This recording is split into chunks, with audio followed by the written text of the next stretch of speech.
O'zbek xalqi ensasi qotta iborasini ishlatib nimani nazarda tutadi? Umuman olganda ensa nima va u qayerda joylashgan?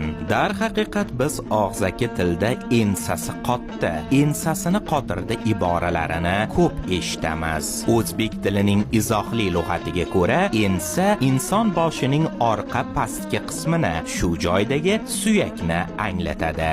Ensasi qotmoq iborasi esa yoqimsiz gap, ish, xatti-harakat, holat va shu kabilardan g'ashi, g'azabi qo'zg'amoq, achchiqlanmoq ma'nosini bildiradi.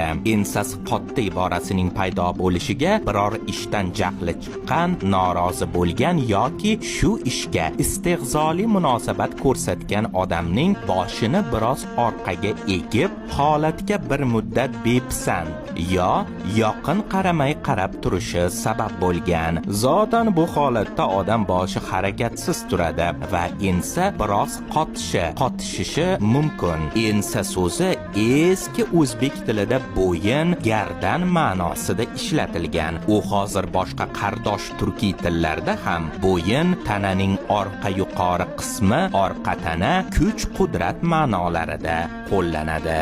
Tarixning boshqa unutilgan sahifalariga sayohat qilishni istasangiz, Dervish Not sahifasiga obuna bo'ling.